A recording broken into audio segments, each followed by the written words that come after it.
लेकिन कुछ संत ऐसे होते हैं जो शब्दों से नहीं, मौन, प्रेम और कृपा से लाखों दिलों पर राज करते हैं। नीम करोली बाबा, जिन्हें भक्त महाराज जी कहते हैं, ऐसे ही एक दिव्य संत थे।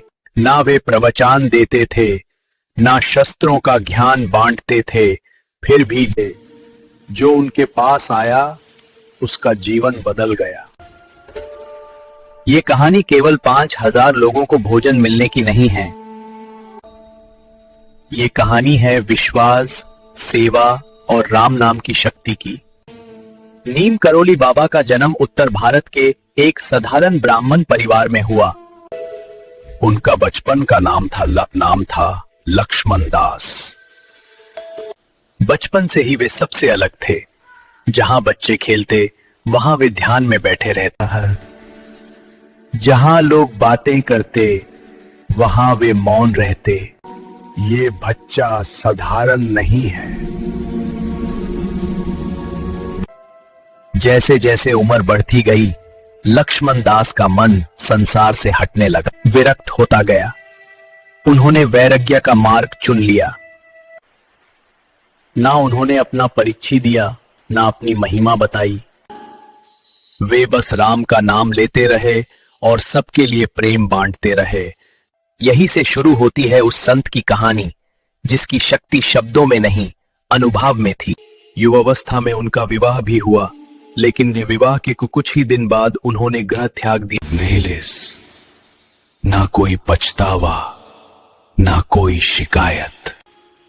मुझे राम ने बुलाया है।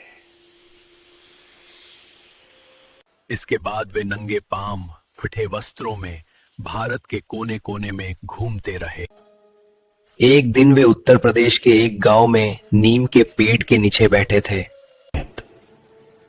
इसके बाद वे नंगे पांव, फटे वस्त्रों में भारत के कोने कोने में घूमते रहे। एक दिन वे उत्तर प्रदेश के एक गांव में नीम के पेड़ के नीचे बैठे थे। रेलवे के अफसर आए और उन्हें ट्रेन से उतार दिया गया। अचानक ट्रेन चल ही नहीं पाई।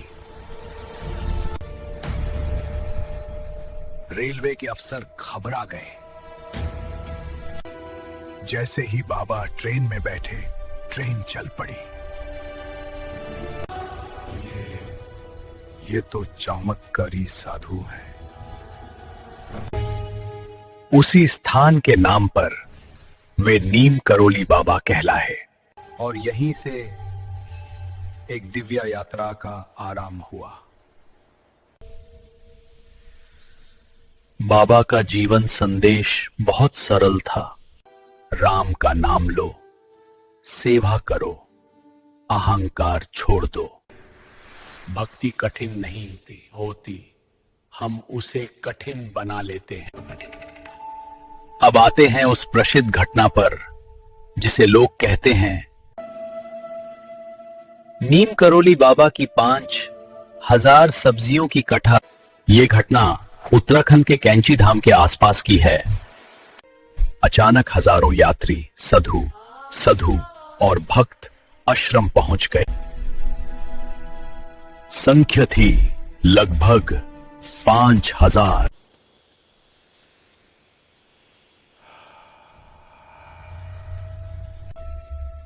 आश्रम के सेवक घबरा गए।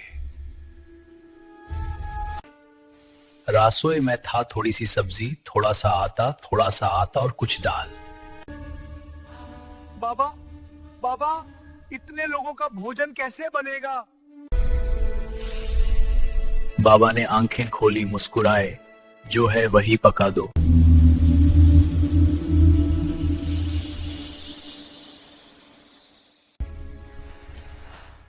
बाबा, ये तो 100 लोगों के लिए भी काफी नहीं है। राम पर भरोसा रखो। बाबा ने बस इतना ही कहा।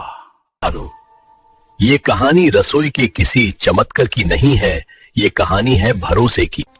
रसोई में सब्जी काटी, चूल्हा जला और हांडी चढ़ा दी गई। सब्जी बहुत कम थी, लेकिन बाबा का आदेश बहुत बड़ा था।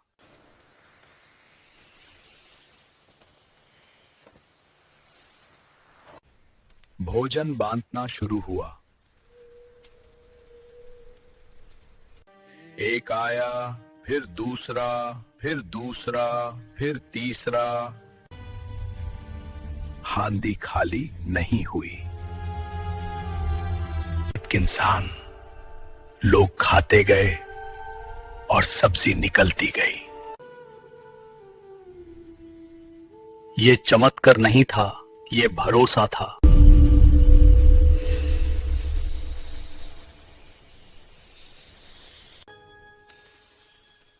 लगभग 5,000 लोग भरपेट भोजन कर चुके थे। अब भी सब्जी बची थी। स्वाद वही था, मात्रा कम नहीं हुई। सेवक कांपने लगे, सेवक कांपने लगे। बाबा, ये क्या हो गया? सेवक की आंखों से आंसू बहने लगे।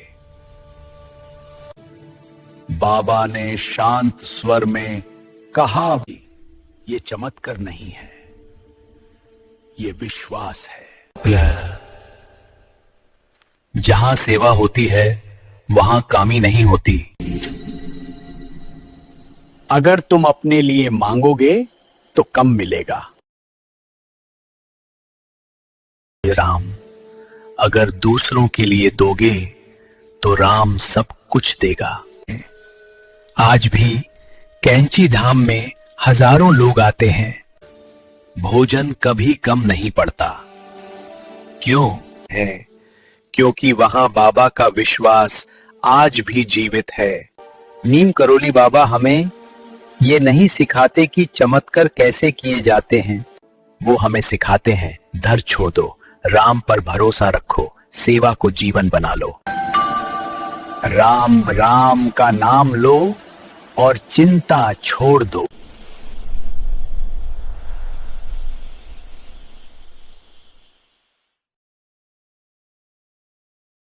उत्तर भारत की पावन भूमि, जहां हिमालय की गोद में नदियां निरंतर बहती रहती हैं, वहीं एक संत हुए जिन्हें दुनिया नीम करोली बाबा के नाम से जानती है, कि भक्त प्यार से महाराज जी कहते हैं। बाबा ना बड़े उपदेश देते थे, ना प्रवचन की कोई भीड़ लगाते थे। राम का नाम लो और सब ठीक हो जाएगा। पर जो भी उनके संपर्क में आया, उसका जीवन बदल गया। नीम करोली बाबा कहते थे, धर सबसे बड़ा रोग है। सेवा सबसे बड़ी पूजा है। और प्रेम सबसे बड़ा चमत्कार है। मैं कोई चमत्कारी नहीं हूं, चमत्कार तो राम करते हैं। में लेकिन भक्तों के जीवन में जो परिवर्तन आया, हम चमत्कार ही कहते हैं। ये घटना बाबा के जीवन की सबसे प्रसिद्ध घटनाओं में से एक है। एक दिन बाबा बिना टिकट ट्रेन में बैठे हुए थे। बाबा, बिना टिकट सफर करना मना है, आपको ट्रेन से उतरना पड़ेगा। लेकिन जैसे ही बाबा ट्रेन से उतारे, ट्रेन आगे ही नहीं बढ़ी। इंजन बदले गए, ड्राइवर बदले गए, लेकिन ट्रेन एक कदम भी नहीं हिली। महाराज, कृपया आप वापस ट्रेन में बैठ जाइए। जैसे ही बाबा दोबारा ट्रेन में बैठे, ट्रेन तुरंत चल पड़ी। अब चलो, देर हो रही है। अब चलो, देर हो रही है।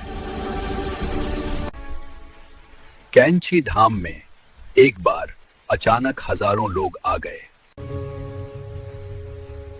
दार क्यों रहे हो, बनाते रहो। भंडारे का सामान कम पड़ने लगा। सेवक घबरा गए। आश्चर्य की बात यह थी कि खाना कभी खत्म ही नहीं हुआ। ये तो चमत्कार है। ये चमत्कार नहीं है, ये सेवा है। एक माँ अपने बीमार बच्चे को लेकर आई। डॉक्टरों ने जवाब दे दिया था। बाबा बाबा, मेरा बच्चा बचा लो। डर मत।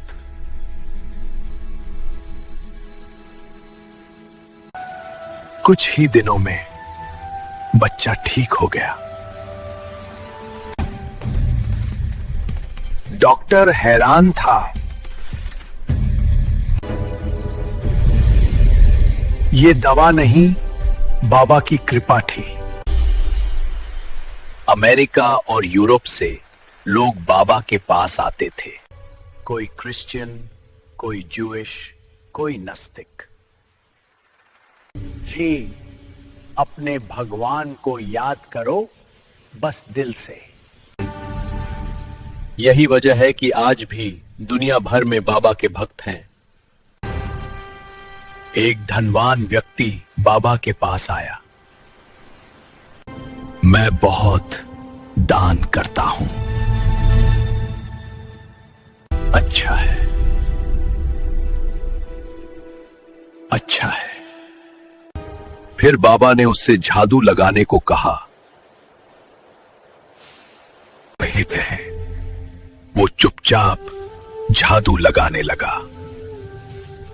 जब अहंकार झुक जाए तभी भक्ति शुरू होती है। था एक भक्त मौत के डर से कांप रहा था।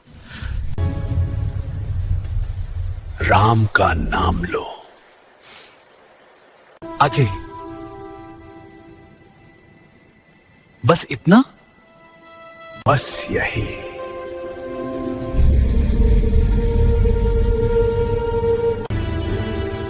कुछ समय बाद भक्त का डर चला गया। मौत नहीं, मेरा डर मरा था। मत है। जहां अहंकार टूट जाता है वहीं से भक्ति शुरू होते हैं। बाबा कहते थे, अगर तुम अपने लिए मांगोगे तो कम मिलेगा, लेकिन अगर तुम दूसरों के लिए दोगे तो राम सब कुछ दे देगा। बाबा कहते थे, सेवा को अपना जीवन बना लो। आज भी कैंची धाम में भोजन कभी कम नहीं पड़ता। भक्त कभी खाली नहीं लौटता और विश्वास कभी टूटता नहीं। क्यों? तो ये है क्योंकि बाबा का संदेश आज भी जीवित है। नीम करोली बाबा हमें ये नहीं सिखाते कि चमत्कार कैसे करें। राम नाम वो हमें सिखाते हैं, डर छोड़ दो। बारी से राम पर भरोसा रखो, सेवा को जीवन बना लो। राम का नाम लो और चिंता छोड़ दो। भारत की पावन भूमि पर जहां ऋषि मुनियों की परंपरा सदियों पुरानी है, वहीं एक ऐसा संत प्रकट हुआ जिसने ना प्रवचन दिए, ना ग्रंथ लिखे, पर लाखों लोगों के जीवन पूरी तरह बदल दिए। लोग उन्हें नीम करोली बाबा कहते थे। वे ना स्वयं को गुरु कहते थे, ना भगवान। अब वे बस एक ही नाम लेते थे, राम। उनकी आंखों में एक अजीब सी शांति थी और चेहरे पर बच्चे जैसी सरल मुस्कान। बाबा का रहस्यमय जीवन। बाबा ज्यादा बोलते नहीं थे, पर उनके कर्म सब कुछ कह जाते थे। कहता है उनके जीवन में चमत्कार भी हुए, पर बिना शोर के, क्योंकि बाबा के लिए सबसे बड़ा चमत्कार प्रेम था। बाबा के प्रारंभिक जीवन जवानी के बारे में बहुत कम लोग जानते हैं। कहा जाता है कि उनका जन्म 19वीं सदी के अंत में उत्तर भारत में हुआ। मेरा कोई जन्म नहीं, मैं तो राम का सेवक हूं। वे कभी कहीं रुकते, कभी अचानक चले जाते, कभी जंगल में, कभी स्टेशन पर, कभी किसी के घर के। लोग समझ नहीं पाते थे कि ये एक साधारण फकीर है या कोई महान आत्मा। टीटी ने क्रोध में आकर बाबा को अगले स्टेशन पर उतार दिया। जैसे ही बाबा उतरे, ट्रेन आगे बढ़ी, लेकिन अचानक रुक गई। जिस साधु को उतारा है उन्हें वापस बुलाइए। बाबा को सम्मान के साथ वापस लाया गया। जैसे ही बाबा चढ़े, ट्रेन अपने आप चल पड़ी। राम की लीला है। बाबा कभी बड़े उपदेश नहीं देते थे। आज भूखे को भोजन दो, दुखी को सहारा दो और राम का नाम लो। बाबा के लिए सेवा ही साधना थी। कोई उनके पास अपना दुख लेकर आता, किसी और का दुख बांधो। कैंची धाम की स्थापना। उत्तराखंड में एक शांत स्थल है, कैंची धाम। ये कोई साधारण आश्रम नहीं, ये बाबा की करुणा का प्रतीक है। कहा जाता है बाबा ने स्वयं इस स्थल को चुना था। यहां ना भव्य महल है, ना दिखावा, बस राम नाम, सेवा और शांति।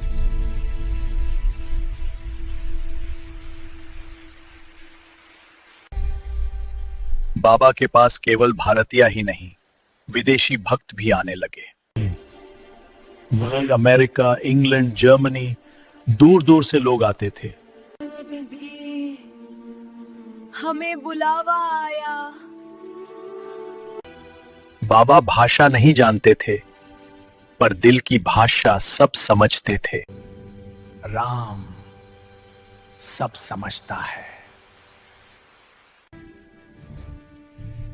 बाबा के पास ना धन था, ना संपत्ति।